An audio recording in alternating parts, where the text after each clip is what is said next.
পাখির বুক শুকিয়ে পাখি মারা যায়, তাই নিয়ে আজকের ভিডিও। আপনারা সেই ভিডিওটি দেখবেন এবং আপনার পাখিগুলো কিভাবে হাতে নেবেন। হাতে নেওয়ার ফলে আপনার পাখি দেখে দেখবেন আপনার পাখির বুক কিভাবে শুকিয়ে যাচ্ছে কিনা। আপনার দুনো পাশে মাংস থাকে কিন্তু এটার একটু মাংস নেই, শুধু হাড়গুলো আছে। তাই আপনি বুঝতে পারবেন আপনার পাখিটি অসুস্থ। কোনো না কোনো কারণে সে পাখিটি অসুস্থ, আর সে পাখিটি খাবার সঠিক মতো খায় না এবং পাখিটি শুকিয়ে যাচ্ছে এবং হাড়গুলা মাংসগুলা শুকিয়ে যাচ্ছে এবং হাড়গুলা বাইরে হয়ে যাচ্ছে। তাই আপনার পাখিটিকে আপনারা চিকিৎসা করাবেন এবং মেডিসিন ব্যবহার করবেন। এজি মিলন ফেসবুক পেজ এবং এজি মিলন ইউটিউব চ্যানেলের পক্ষ থেকে নতুন একটি ভিডিওতে আপনাদের সুস্বাগত। আশা করি ভালো আছেন, আমি ভালো আছি আপনাদের দোয়ায়। আজকের ভিডিওটি হলো পাখির বুক শুকিয়ে পাখি মারা যায়, তা কিভাবে পাখিকে বাঁচাবেন এবং কি কি মেডিসিন ব্যবহার করবেন, আবার কেনই বা সে পাখির বুক শুকিয়ে যায়, কি কারণ, তাই নিয়ে আজকের ভিডিও। একটি পাখি যখন আমরা পালন করি বিভিন্ন ধরনের সমস্যা হয়। সেই সমস্যাগুলো হচ্ছে আপনার পাখি যখন পালন করতে গিয়ে আমরা যে খাবারগুলো খাওয়াই, সেই খাবারগুলোর মধ্যে এক ধরনের ময়লা, ধুলাবালি এবং পাঙ্কাস থাকে। সেই পাঙ্কাস খায় আর সেই খাবারগুলো খাওয়ার ফলে পাখির বিভিন্ন ধরনের পেটের সমস্যা হয়। দ্বিতীয়ত হচ্ছে আপনাদের পাখি যারা আমরা পালন করি এই পাখিগুলো যখন পালন করি তখন পাখির যে খাবারের বাটি এবং পানির বাটি, সে পানি অথবা খাবার যদি পরিষ্কার পরিচ্ছন্ন করে না দেয় এবং পানিগুলোর মধ্যে বিভিন্ন ধরনের ব্যাকটেরিয়া তৈরি হয় এবং ময়লা পড়ে, সে পানি খাওয়ার ফলে সে পাখিটি পানিবাহিত রোগ হয়। বিভিন্ন ধরনের রোগের মিশ্রণে সে পাখিগুলো অসুস্থ হয়ে যায়, আর সেই অসুস্থ হওয়ার ফলে পাখিটি খাবার খায় না এবং তার বুক শুকিয়ে যায়। দ্বিতীয়ত হচ্ছে আপনারা যারা পাখি পালন করেন, প্রত্যেকেই আমরা পাখি পালন করি কিন্তু পাখিকে সঠিকভাবে যত্ন নিই এবং সঠিকভাবে কৃমি কোষ করাই। আর কৃমি যখন পাখির পেটে হয় তখন সে পাখিটি খাবার বন্ধ করে দেয় এবং বিভিন্ন ধরনের কৃমির আক্রমণে সে পাখিটি অসুস্থ হয়ে যায়। আর তার ফলে আপনার পাখিটি দিন দিন খাবার যখন কম খাবে এবং পাখিটি যখন সে কৃমি আক্রান্ত হবে তখন তার পাখির বুকটি শুকিয়ে যায়। এবং আরো সমস্যা আছে যে সমস্যাগুলো আমরা অনেকে জানি না, যেমন প্রোটোজোয়ার এবং ফাঙ্গাস এবং ব্যাকটেরিয়া জাতীয় বিভিন্ন ধরনের সমস্যা। সে সমস্যার কারণেও আপনার পাখিগুলা সে খাবার বন্ধ করে দেয় এবং সে পাখিগুলো শুকিয়ে দেয়। কারণ একটি পাখি যখন তার ফাঙ্গাস জাতীয় সমস্যা হয় তখন সে পাখিটি সঠিকভাবে খাবার খাবে না এবং সে ব্যাকটেরিয়া জাতীয় যদি সমস্যা হয় সে পাখিটি সে খাবার ঠিক মতো খাবে না এবং প্রোটোজোয়ার যখন হবে সে জন্মগতভাবে তখন সে পাখিটি খাবার সঠিকভাবে খাবে না। সে খাবার না খাইতে পারলে সে পাখিটি যখন দিন দিন খাবার না খাবে তখন সে পাখিটি অসুস্থ হয়ে যায় আর সেখান থেকে পাখিটি বুক শুকিয়ে মারা যায়। তাহলে আমরা সে কি করব? প্রতিরোধ হিসাবে কি করব? প্রতিরোধ হিসাবে হচ্ছে আপনার পাখিটি যখন পালন করবেন প্রত্যেকটা পাখির এই ধরনের একটি খাঁচার মধ্যে আপনারা রাখেন। খাঁচাটি আপনারা সপ্তাহে 2 দিন পরিষ্কার করবেন। যেমন আমি আমার খাঁচাটি দেখুন, আমার খাঁচাটি একদম সহ সমস্ত কিছু কাঁচাটি সব সরিয়ে রাখলাম। রাখার পরে তাকে পরিষ্কার পানি দিয়ে দ্রুত করব, মেডিসিন প্রয়োগ করব, তারপর একবার ট্রে দিব, তারপর একবার পাখি তার মধ্যে রাখবো। সেটি হচ্ছে পরিষ্কার পরিচ্ছন্ন রাখবেন। এবং আপনারা যখন বাজার থেকে খাবারগুলো আনবেন সে খাবারগুলো সুন্দর করে রোদ্রে শুকাবেন। শুকানোর পরে সেই খাবারগুলা আপনারা সে পরিষ্কার করবেন, পরিষ্কার করার পরে পাখি খেতে দেবেন। এই হিসাবে আপনার প্রতিরোধ হিসাবে পাখির যে অসুস্থগুলো সেই অসুস্থগুলা থেকে আপনারা সুস্থ রাখতে পারবেন। তারপর আপনারা সেই পাখিটিকে যখন দেখবেন যে পাখিটি আমি একটি পাখি দেখাচ্ছি অসুস্থ পাখি, এই ধরনের যদি দেখেন তাহলে সে পাখিটিকে কি কি মেডিসিন ব্যবহার করবে। তাই আপনারা দেখুন আমার পাখিটি,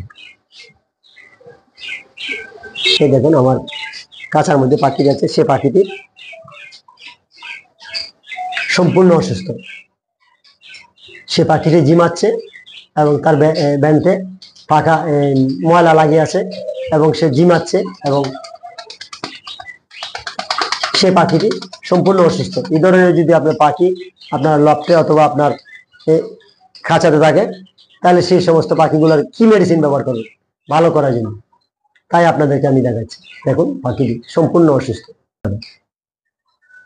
এবং প্রতিদিন আপনার সে খাঁচার ট্রেডি দেখবেন সে তার যে ময়লাগুলা সেই ময়লাগুলোর মধ্যে কৃমির কোনো সিমটম আছে কিনা। তাহলে আপনার পাখিটিকে প্রতি 2 মাস অন্তর অন্তর কৃমিকুচ করাবেন। আর কৃমিকুচ করানোর ফলে পাখিটি সে যখন কৃমিমুক্ত হবে তখন সে খাবার খাবে, আর খাবার খাওয়ার ফলে সে পাখিটি সুস্থ হবে। দ্বিতীয়ত হচ্ছে আপনার পাখিটিকে, যখন আপনার পাখিটি বুক শুকিয়ে যাবে, ঝিমাবে, তখন আপনার পাখিটিকে বাঁচাতে হলে ব্যাকটেরিয়া মুক্ত এবং আপনার পাখিগুলোকে জীবন রক্ষার্থে মেডিসিন ব্যবহার করবেন। আপনার পাখিটি যদি লিভারের সমস্যা হয় তাহলে লিভার টনিক ব্যবহার করবেন, এবং আপনার পাখিটি যদি কোনো ব্যাকটেরিয়া বিভিন্ন ধরনের হয়, রোগে আক্রান্ত হয়, তাহলে আপনারা সেই পাখিটিকে 2+ ব্যবহার করবেন। 1 লিটার পানিতে 1 মিলি ওষুধ দিবেন, দেওয়ার পরে সে পাখিটিকে 3 থেকে 7 দিন খাওয়াবে। সে পাখির ওষুধটি পাখির যত জীবাণু আছে সবকিছু ধ্বংস করে দিবে। তারপর আপনারা রেনাপিএস অথবা হেমাকোপিএস ব্যবহার করবেন। সে ওষুধটি 3 থেকে 7 দিন ব্যবহার করবেন। সেম নিয়মে 1 লিটার পানিতে 1 মিলি সে ওষুধটি খাওয়ানোর পরে আপনার পাখির যে পেটের ব্যালেন্সিং এবং শরীরের যে কন্ডিশন সবগুলো আপনার সে সমাধান করে দিবে। সে হেমাকোপিএস অথবা রেনাপিএস ওষুধটি আপনার স্তরে স্তরে যে পাখির শরীরের যে ভারসাম্যটা এবং পাখির শরীরের যে কন্ডিশনটা সব ঠিক করে দিবে সে হেমাকোপিএস, এবং সে ওষুধটি ব্যবহার করবেন। এবং আপনারা যদি লিভারের সমস্যা হয় সে লিভার টনিক অথবা আমি দেখাচ্ছি এই ওষুধটি ব্যবহার করেন হেমাটনিক, যে কোম্পানির ওষুধ সে ওষুধটি 3 থেকে 7 দিন ব্যবহার করবেন। তাহলে আপনার পাখিটি অবশ্যই সুস্থ হয়ে যাবে। আমি যে ওষুধগুলো অথবা মেডিসিনগুলো দেখালাম সেই মেডিসিনগুলো আপনারা ব্যবহার করবেন আপনার পাখির জীবন বাঁচাতে। আরেকটি ওষুধ হচ্ছে আপনার পাখির যেমন সুস্থ আছে, তারপর আপনার পাখিটি ঝিমাচ্ছে কিন্তু খাবার খাচ্ছে না, সে পাখিটির জন্য আপনারা একটি ওষুধ ব্যবহার করবেন। সেটি হচ্ছে ভিটামিন ওষুধ রেনা ডাব্লিউএস এবং লাইসোভিট, অনেকে রোগ প্রতিরোধ ক্ষমতা বাড়ানোর জন্য লাইসোভিট, তার সাথে আপনার ডক্সিঅ্যাভেট ব্যবহার করবেন। আমার কাছে লাইসোভিট নেই, আমি আপনাদের দেখাচ্ছি ডক্সিঅ্যাভেট। এটা হচ্ছে পাউডার জাতীয় ওষুধ, সেটি 1 গ্রাম দিবেন 1 লিটার পানিতে, এবং রেনা ডাব্লিউএস সেটি দিবেন 1 গ্রাম 1 লিটার পানিতে, এবং সেই ওষুধ লাইসোভিট আরেকটি ওষুধ আমার কাছে নেই, সেই ওষুধটি দিবেন 1 গ্রাম। 3টি ওষুধ মিশ্রণ করে আপনার পাখিকে খাওয়াবেন, এবং পাখির যে ঝিমানো এবং সে খাবার খাচ্ছে না এবং সে পাখিটি দিন দিন সে আনইজি, আপনার দেখতে যেমন খারাপ লাগতেছে, যেমন আমি একটু আগে আমার যে পাখিটি দেখাচ্ছি সেই পাখিটির মতো আবার দেখাচ্ছি আপনাদেরকে, এভাবে ঝিমালে আপনারা সেই ওষুধটি এই দেখেন বসে আছে কিন্তু পাখিটি ঝিমাচ্ছে। আমি যে ওষুধগুলোর কথা বললাম, যে মেডিসিনগুলোর কথা বললাম, সেই মেডিসিনগুলো প্রয়োগ করবেন, এবং আপনার পাখির বুক শুকিয়ে যাওয়া এবং সে মরে যাচ্ছে সেই ধরনের পাখি আল্লাহ যদি বাঁচায়, তাহলে অবশ্যই সে পাখিটি এভাবে আমার পাখিটির মতো ঝিমাচ্ছে এবং তার পিছনে পায়খানা লেগে আছে, এই ধরনের যদি মারাত্মক ধরনের রোগ হয়, তাহলে আমি যে মেডিসিনগুলো দেখালাম সেই মেডিসিনগুলো ব্যবহার করবেন এবং আপনার পাখিকে জীবন বাঁচাবেন।